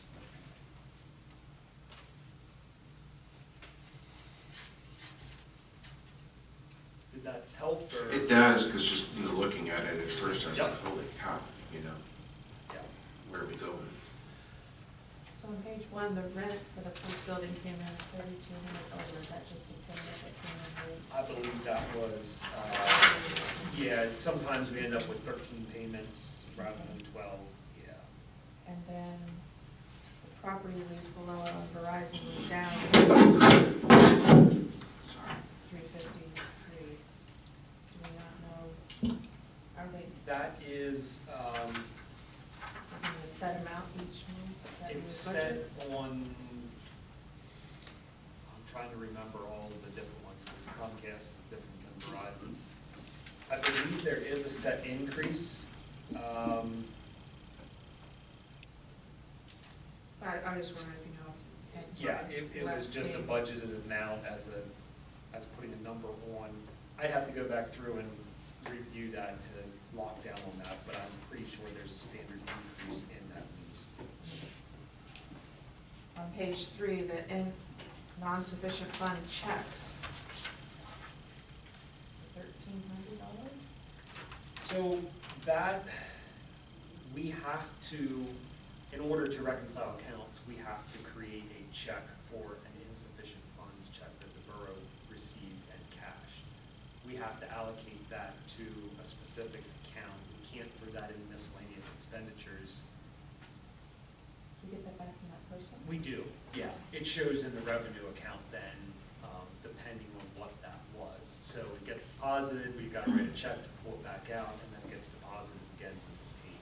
And then we have the fee in there, which is part of the miscellaneous fee schedule. But unfortunately, it throws numbers out of whack when you're really looking at it. Are we still having trouble with Orstown as far as them kicking checks back that should have been deposited? Periodically, yes. About how many? I hate to ask, I guess I won't. I don't want to say without having a solid number. Yeah, that's fine.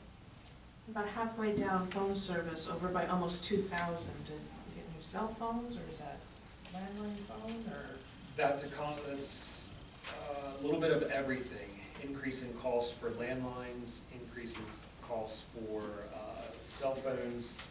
I will note, and I know I put it in the weekly communication, that we've already implemented a change for 2026, and we'll be able to reduce phone expenditures by $1,600 in 2026. So we're trying to peck away at those. I know when you're looking at the budget, $1,600 isn't a lot, but if we can make those kind of changes. Adds up. And that's, I should clarify, that is in internet service at our different locations as well as phone service.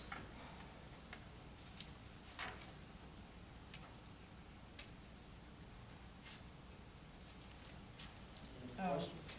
On page 17, we only, I guess that was a community center, yeah, we only budgeted $1,000 for that $11,000 insurance. Why do we only do 1,000? Well, it took multiple years working with our agent to receive the proper allocation of expenditures as it relates to vehicles, equipment, property, and exposure. So, unfortunately, it took threat of non-payment, but we were able to receive a complete breakdown and then properly allocate. So you'll notice that in multiple funds, I put that note in because we created about, once we received that, we created probably about 5 spreadsheets to actually go through all the vehicles and equipment, and every year we go through that master list and make sure it matches what's actually in service. Oh, just another exercise.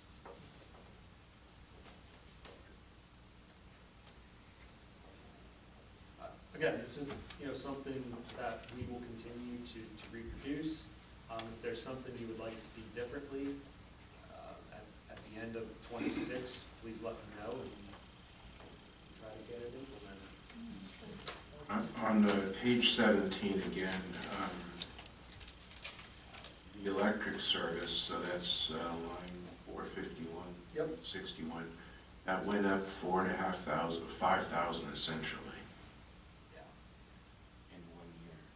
Yeah, so we do have a purchasing contract, but because of changes in the grid, there was not one contract anywhere that exempt anyone from cost exposure for increases that basically have to go with improving the grid because That was a PUC decision, right? that Yeah, was we knew that was coming. Yeah, it was about halfway through the year. We're already looking, our contract, I believe, goes through the end of 27. I need to look at that, but we're already getting pricing. So that's something that we'll bring to council.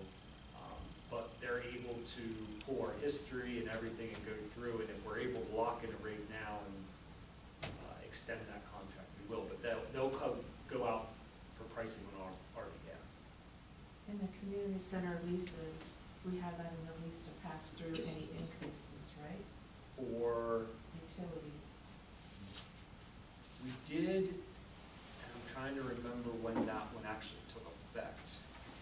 Because the senior center lease was June, I think that one was June of last year. Sounds about right. Yeah, and Tasteful Occasions, I think it took a couple months, but it was at the beginning of January of the year, Yeah. Has that been passed through? It has not, only because we can attempt to do that. I guess it's a cost-sharing thing at that point. Let's take a look at that internally and try to figure out what we can come up with as far as a formula. But I think that's going to be difficult, but we'll try to present something and bring it back and make sure that council's okay with it and send that out. I mean, it'll just be a supplemental bill at that point.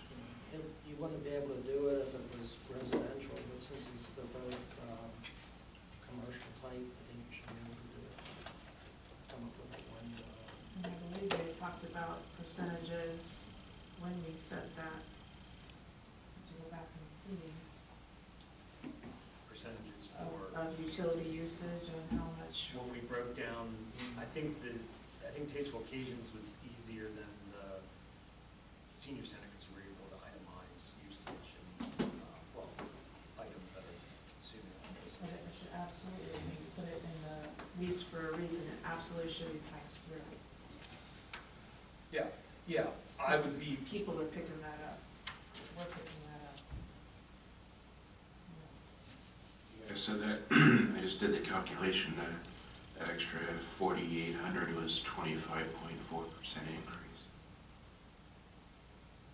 Yes, oh, Yeah, and that's you're right.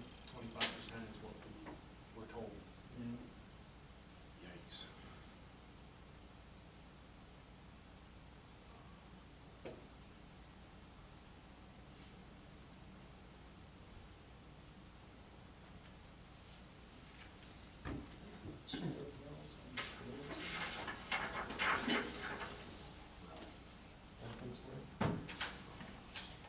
I don't have anything else unless anybody has any questions. I have nothing. Mr. Mayor? Just thank the Public Works guys for their hard work, dedication, long hours during the snowstorm. Hopefully, we will be done with that for the year. We've been fortunate the last couple of years with not having a lot of snow. This year we got dumped on.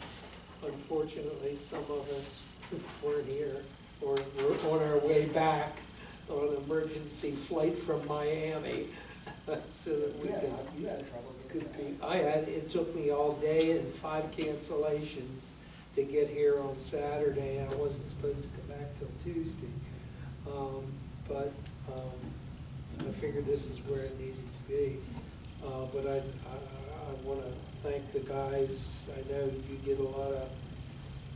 you catch a lot of crap about, different things. There's only so much we can do, Somebody yells about a mailbox getting knocked off. Okay, so, put a couple screws back in it. And I know some of the guys, I would assume, are a little new. I talked to Andrew this afternoon about it, and I guess with the plows, you can't really adjust the way they throw the snow. Is when it's that heavy, it just goes. Am I right? Yeah. It goes. It goes.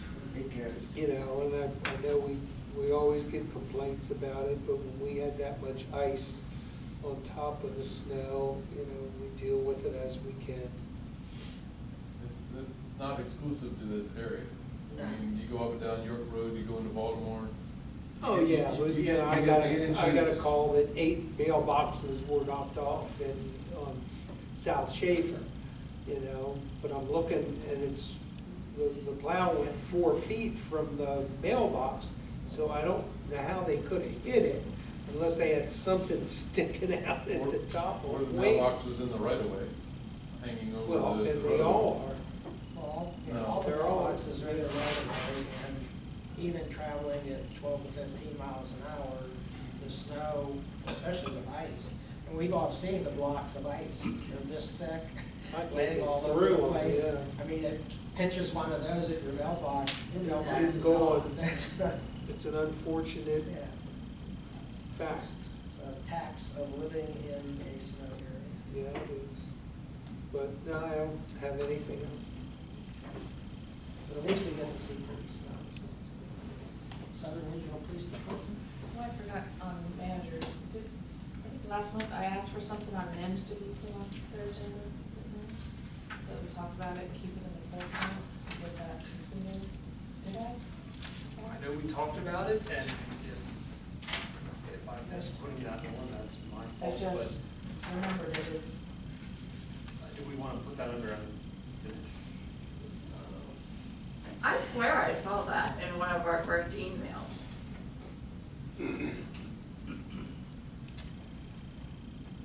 I thought, but I just, have you researched it? Have you done anything? Are you getting together as one? Anything? I'm gonna take mine separate. Yeah, it doesn't do you any good to everybody get together because you're all taking a different test. Just as long as, hopefully you can Yeah, report each exam improvement is different. each month. And maybe, here it is February, maybe by May, I mean, just 2 classes.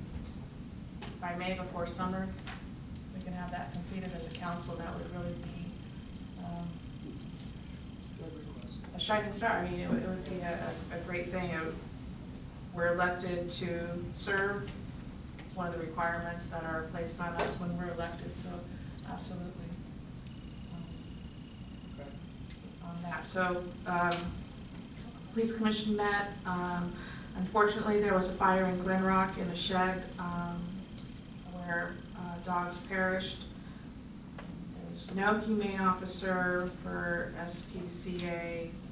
I've heard that they have put an ad out for one, so hopefully they'll be hiring an officer for that. We did make a motion to bring on the full-time SRO earlier. It was slated to be later, but with the 3 officers out right now, that's going to be bumped up to March as soon as they can get everything completed and be brought on. Purchased the vehicle. It was one of the last Chargers. They aren't making them. It was a great price. In the capital budget, it was already budgeted for $27 to outfit the car because the gear from the previous car is outdated, can't go in that car. So that was voted on. We also moved from the accountant that came in September. We're transitioning away from that, and a motion was made to go with Altland. They will be hopefully coming on board this month, so there'll be a little bit of overlap there as well.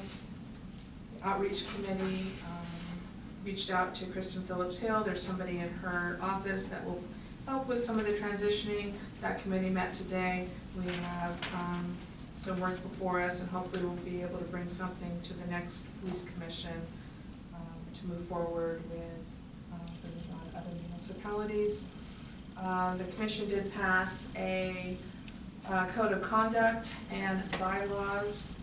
The solicitor asked that each municipality do a resolution in favor of support for each of these. So at this time, I will make a motion to authorize resolution number 2026-1, Code of Conduct of Ethics governing the Southern Regional Police Commission. I'll second. Do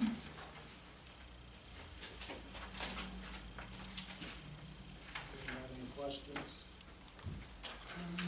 Yeah. On the section 2, second line down, equal opportunity. I'm all for equal opportunity, but I'm not for diversity, equity, or inclusion. Is that in the resolution, Denny?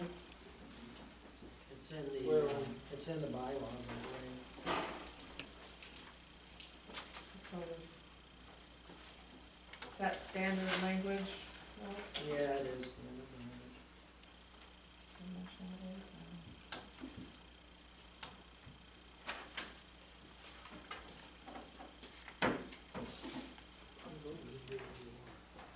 Do we have, we don't have a resolution that we're looking at, right? I mean, this is basically the police resolution. That's what I would think. So in order to show support for the police bylaws and code of conduct, we need to have our own resolution that says whereas, wherefore, and we support. Or do we just say that we support and have it in our minutes, and that's? Yeah, I mean, I misunderstood. I thought the goal was just to approve the bylaws by motion. But if there's a need for New Freedom to adopt a resolution approving both of these, I think there's a motion and a second to approve them. We can ratify it next month by adopting the resolution. That's okay. I mean, Yeah. That's some difference.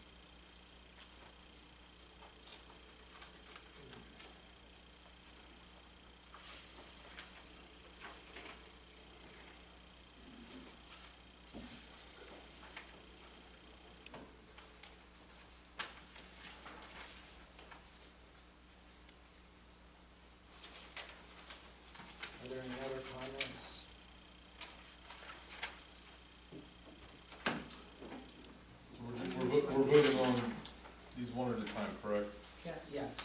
This is the. All right, this is the code of conduct.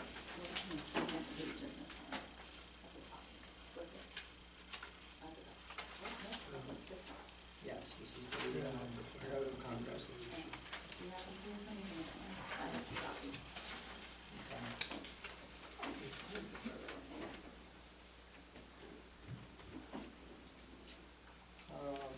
So the motion is to Have a resolution. have a resolution In showing support of- support of the Southern Police Commission to adopt a code of ethics governing conduct of Southern Regional Police Commissioners. We never had one before, is this an update? We've never had one. Never had one or update? We did? These are both updated.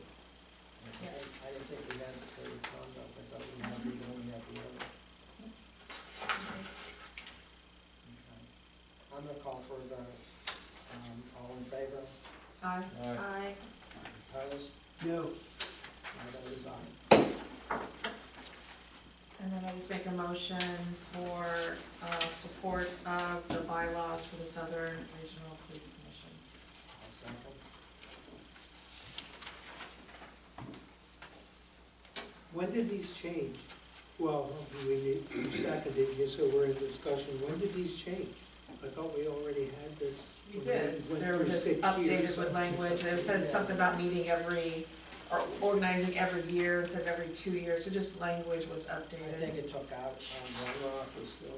One Rock was some there, other just minor places, things. And took that out. So it's just an update. Any discussion? All in favor? Aye. Opposed? My vote is aye. Okay. Then we'll Wait a minute, I'm sorry, I have a question. I know, but it says John Trout and Jeff Halpin. Oh. Jeff's been out for 8 years on the bylaws page, and John Trout is not the chairman. I wouldn't I'm sure- approve I'm this sure, yeah. with, I'm sure they fixed it. As That's risk? That's just the Maybe signature this was page. the updated one. On the, it's just a well, how do signature we know one. that something's not different on the other? This is dated 2025. I think we can make sure it's the updated one and include that in the resolution for next month. Yes. We'll Yeah, check- we'll check To on make sure that it is the same and it's not the old one, since it's dated 2025 and It's not. has people that aren't and haven't been here for 5, 6 years. Anything else on this? Okay. Engineer.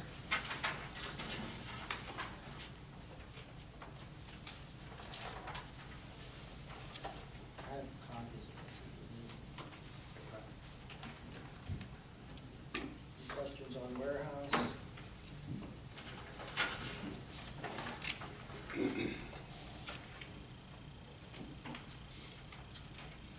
Water system?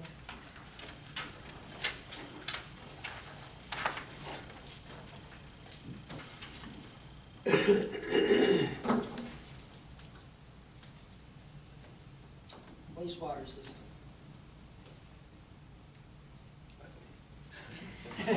But, yes, I can start.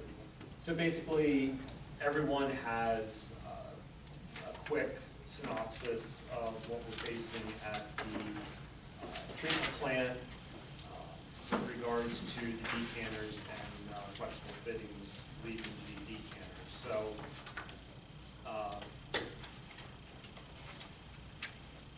plant director, David, is here tonight. He did put together the letter on your cover sheet, kind of outlining everything. And then after that is a letter from Aqua Aerobics, which they manufacture the SBR system that's utilized at the treatment plant. And subsequent quotes from PSI breaking down the install. So everything's pretty much outlined in there. If we're able to move forward for this, the biggest item obviously is the purchase of the equipment, which would be direct through CoStarz, and then that is cost shared among the municipalities through the capital purchases. That was my question. Yeah, the, And our percent is, 30, 35. 38, Yeah. lose 38%. Yeah. And that'll be documented in the proportion share report. So the biggest. It's through CoStar, so it doesn't need to be bid or anything, or what? Correct, yeah, yeah. And the biggest item that will come before council needing approval will be the contract change order from PSI as it relates to the installation of these items. So as David mentioned, you have a contractor that's on site that's currently creating these improvements. There's really no additional mobilization. We're not going through the bidding process. To kind of get this done, it's an extension of that, and they're willing and able to accommodate those changes. So I don't know if you have anything to add, David? Pretty much everything, what you guys have is what I wanted to present. On the one letter from PSI, it says excludes any disposal or removal of parts or equipment, excludes offloading of new equipment, excludes any fasteners. Then it kind of talks about a budget cost of $33,000. Is that, or we just don't even know what these excludes things are?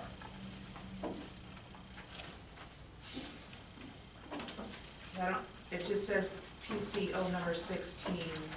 Yeah. Budget cost of $33,000. I don't know if it's referencing the exclusions or something different. They would, we would take care of any kind of offloading of any equipment that would come along with that. This is just the labor for them to install. they have a crane on site, right? They do not have a crane, but they have a, There's a penny boat on site right now, plus we have a skid loader that we're able to offload equipment as well. Everything should be within weight of what is on site. Everything's gonna come in pieces. It's not gonna be pre-assembled from factory. It'll have to be assembled on site. So are these exclusion things we're going to do, or? Yes, we will take care of the offloading of the equipment off of the trailer when it arrives. One thing that scares me is this tariff price escalation note. I mean, how do we know how much that's gonna be? I thought when they purchase that, if they get it from overseas, I mean, God knows at that point it could be 50% tariff. You can't, Well, you know something, I mean, Trump texts me every other day asking for money. That's right. I'm gonna text him back and ask him about that tariff thing. yeah, I think it's only fair. I do too. Yeah, I don't think we know. I don't think I there's any way to know, know. I mean, could we, a lot of places are putting things on hold, you know?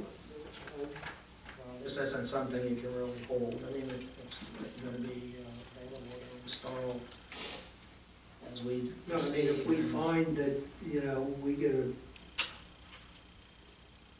forenotice that, hey, it's gonna be 50% more, can we say, hey, we're gonna hold off? Only if you promise not to flush.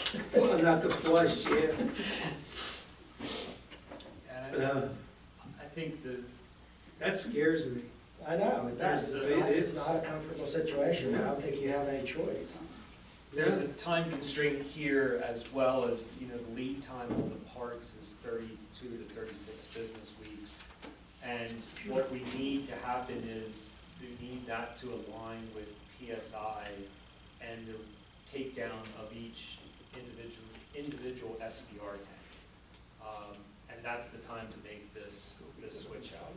So if we don't really take advantage of this opportunity and PSI being on site, it's going to require additional costs down the road, obviously, to replace this, and then whatever kind of increase, if there's a tariff increase or anything else. But then it would be that taking that tank completely out of service and making these changes. So there would be another large cost with that. There's no choice to implement stuff. Yeah. Doesn't have to be put out for bid. Co-stars. What is it? Co-stars. Mike and I spent several hours at the facility with David, and he was able to show us the creative rigging they are currently doing on the one unit that is failing. We did take pictures. I think we're headed down a road that they all need repaired.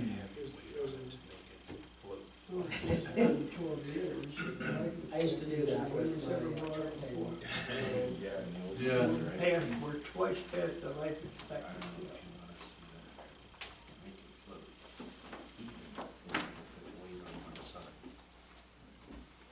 What could go wrong? Yeah.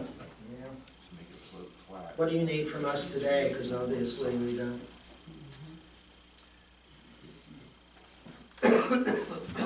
We're not paying a bill, right? Correct. At this point, I think what we're looking for is, this is more of an informational thing, like this is kind of, unfortunately, a repair that needs to occur. Again, the biggest line item for council to approve down the road will be the contract change order for the additional labor to PSI.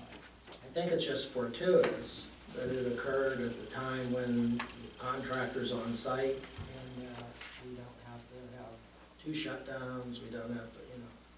So, I mean, we're actually in a good position, even though it doesn't really look like it. But don't we have to vote on this now, because it says it's only, the price is only good for 30 days, right? If council, if you'd like to make the motion to approve the purchase and subsequent increase in labor to the contract, obviously there will be other votes on that as we get through those change orders, but I make a motion that we proceed with the aqua aerobic system quote to, sorry? The project scope edition. For this project scope edition. Second. How does this, so obviously you guys said, you said it's the proportionate share, but what if Shrewsbury or somebody else says that, you know, nah? And they're not allowed to flush either. Yeah, they really can't. It's really just a, it's a mandatory thing. I understand that, I'm just saying, what is making them go along with this? We have an agreement. The original agreement? yeah. Not really sure how to say this, but New Freedom Borough holds the responsibility to run and maintain that treatment plant, and the improvements that need to be completed, the decision lies with New Freedom Borough Council to make those changes, and those are paying users of that plant, and they have to support and pay the bill. Yeah, So, and I don't want to say they don't have a choice, but as Erica mentioned, it's part of the contract. That's what I wanna make sure Yeah. that it was part of that already. Yes, they pay their proportionate share on the usage. No, they pay, that on capital improvements, they pay proportionate share. Yeah, and the way that agreement state, which, you know, there's a sewer user group meeting coming up, looking at updating all of those individuals, all those users on where we stand with the project, as well as progressing towards a revised agreement and getting rid of that 1993 bond issue agreement, and updating some language there, so. But percentages won't change, right? Because doesn't Shrewsbury pay a different percentage For capital improvements. For capital And improvement. any kind of operation of the plant is based on flow. But this is capital This is capital improvement? improvement. Okay. Can they change us? We don't have an authority anymore. We haven't had authority for years. This is New Freedom Borough Authority. Yeah, but if you notice, even our insurance policy still says New Freedom Borough Authority. Oh, does it? They do that just to make sure that it's covered. Did we Yes. legally do away with that? I mean, there's nothing else we need to do? From everything that I've seen, yes. Okay. Any other questions? All in favor? Aye. Opposed? My vote is aye. Well, I would like to say one thing on record too. I'd like to thank David Meyer for the great tour. He was very hospitable, took his time with us, showed us inside and out. So I just want to say that I have 110% belief in his capability and professionalism. So I just thought I'd let him know. Appreciate you guys showing interest. Also, you can eat off the floors in that facility. Absolutely. I have never seen In the wastewater such a plant. clean facility. Absolutely. Wow. Yeah, guys take pride in it. I appreciate that as well. He is a great asset to the community. I'm still gonna apply the 5-second rule We myself. did. It didn't snow yet. Yep. Zoning and code enforcement activity report.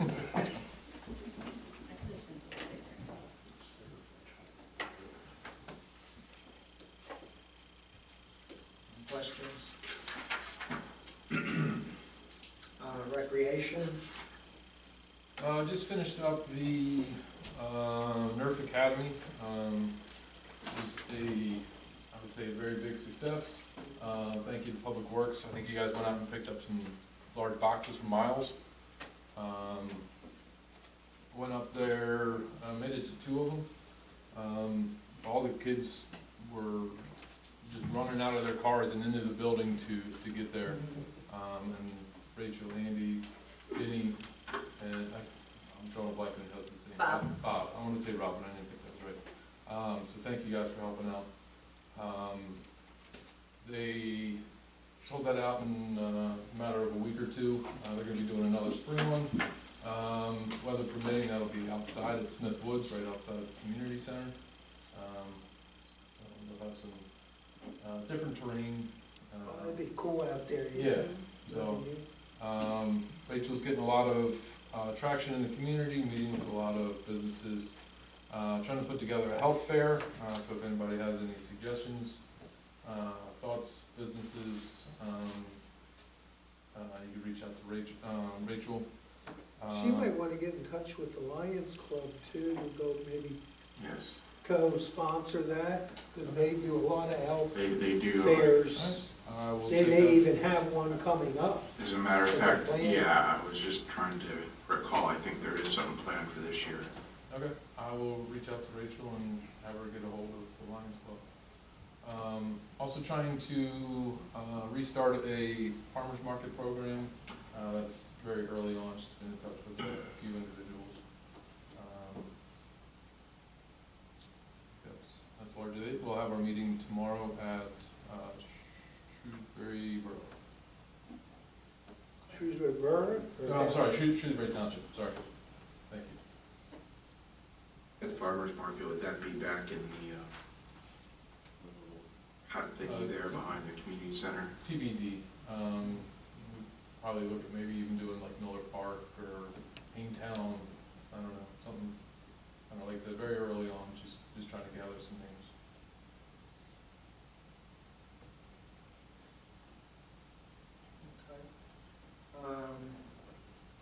Anything for committees?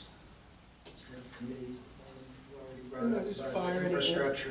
Fire and EMS, they had a very, very successful bull and oyster roast. Oh, yeah, It was a that was great, wonderful.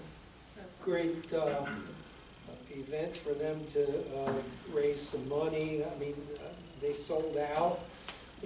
People wanted to buy tickets. It was great to see that. I mean, there were no tickets to be had. We got there like, I don't know, 15 minutes later than we wanted to, and they had us set up another table and put some chairs for us. Yeah, it was. It was like free for all, right at 4:30. I've never had a turnout like that. I haven't gotten a report back on how much they made, but it had to be very successful. So that was great. We appreciate all the help that they got, not only from the fire company, but from a lot of members of the community. I'm still waiting though for some budget items from them so that I can report back to you, especially EMS. One question. There's a complaint filed by a citizen. Did we address that? And I missed it. About snow removal? part of the code That, report. okay, Yep, I was just wondering. Right. yep. We all got a statement of financial interests. I just want to point it out that we need to do that. I had one question, and other people may have the same question, so I'm going to ask it here. Real estate interests, does that include your private residence? No. No. I think it says on the directions, do not include your private residence. I didn't see that on the directions this year. It says it online, Oh, I just When you do noted it. the whole, it's a Yeah, whole that one's always thing, been confusing.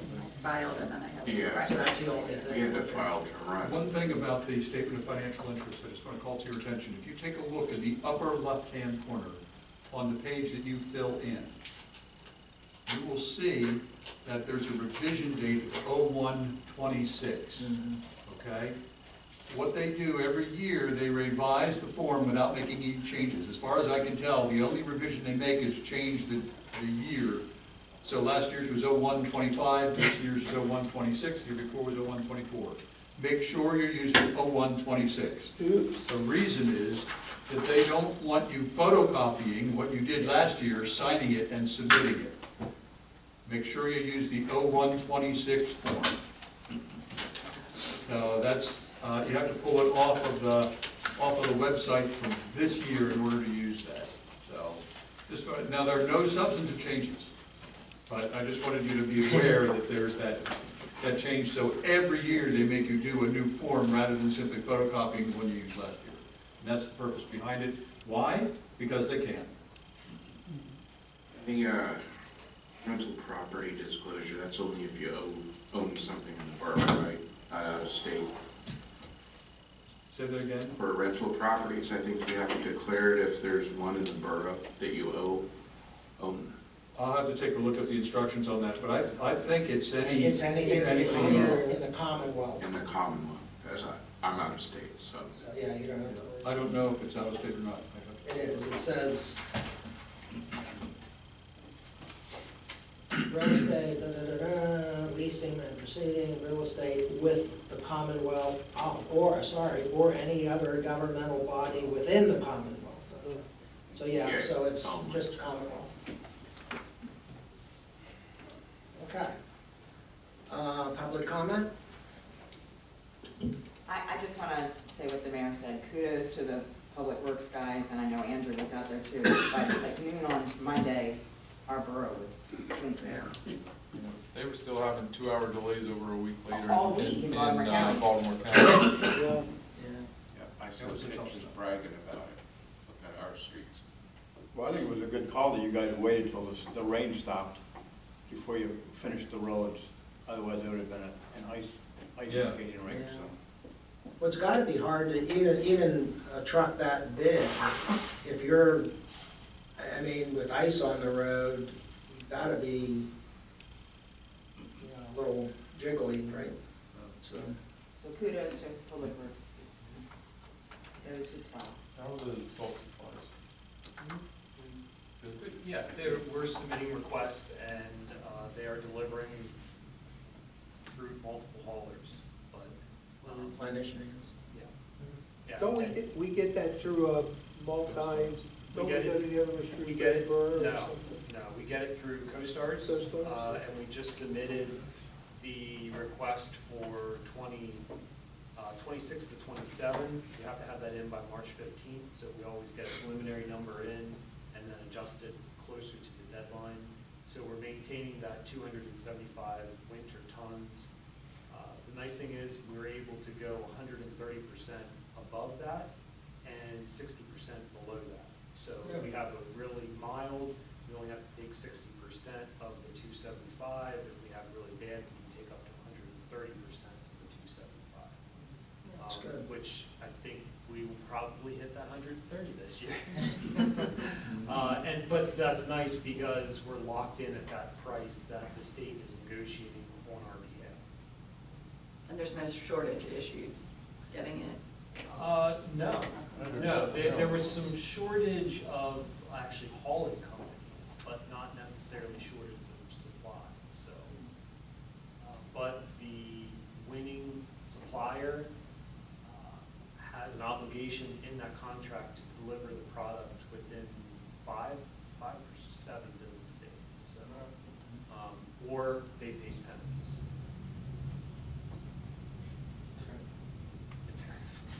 Looks like we got plenty left over. Last thing is, Officer Teague is home, and he's doing well, and he's already talking about when he's coming back to work.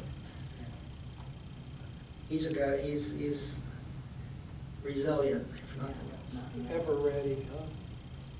The body.